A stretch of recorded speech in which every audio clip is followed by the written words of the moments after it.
It's Friday, February the 16th. Yes, it is. Only 13 days left in this month. It is, and this being a leap year. Yes. We have an extra day in February. Well, I counted that extra day. The extra day, in my 13. 16 plus 13 is equals 29. 29. Yeah, See how that works? That's new math. It is very new, man. I didn't even have to take my boots off. Yes, yes.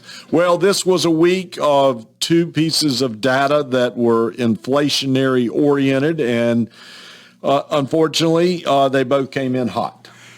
Yes, and I think it sort of seals the deal for what we've been saying about the Fed and when rates would start to move down.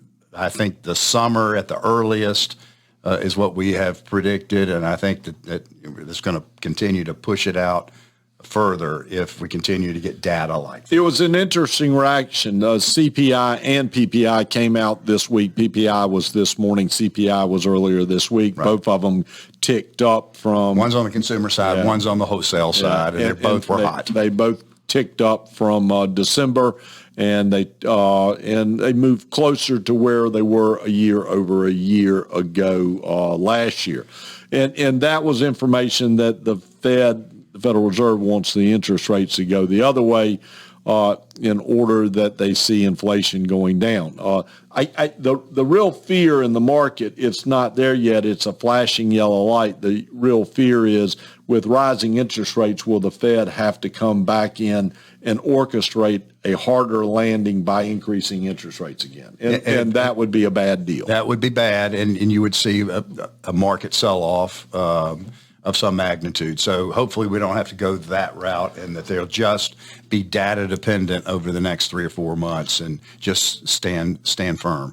And so we don't see that, as Gib just said. We don't see that, but what we do see is prolonging before when the Fed will step in to begin to decrease rates. Which, when we look out and see the impact, we're seeing the mortgage rates starting to tick up a little bit. We're seeing automobile loan rates tick up a little bit. And it also means that if people have a lot of credit card debt, which unfortunately a lot of folks in America do, that credit card debt is also going to be going up from an interest rate standpoint. I guess from your perspective, we're probably sounding much like a broken record that continues to repeat the same things. But until we get a definite direction where we feel interest rates will go, then the Fed will follow.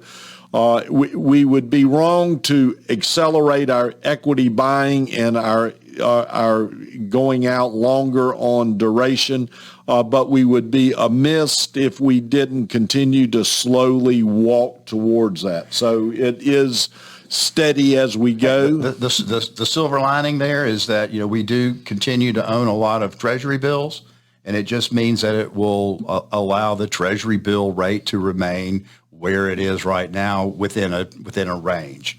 So I think that's a positive for those that have a lot of those types of investments in their portfolio. And then for those that are still very light in equities, as we're having the review and we're looking at it, we are implementing smaller amounts into the equity buys in certain specific areas that we think make sense. And so we're slowly building that back. So it is for us steady as we go. We're looking at all this. Mohamed Alarian this week said the yellow traffic light or economy light is flashing. So we're aware of it. We're watching it, but we're still moving forward with how we have been saying to you over the last several weeks. That's right. All right. If you have any questions, you can give us a call. We'd be glad to meet with you. We'd be glad to meet new folks. We're grateful that many of you introduce us to a lot of your friends and folks that need help like ours, and we would be glad to have that opportunity at any point in time. We do it each and every week because we know it is your money. And your money matters. Have a great weekend, everyone, and be safe.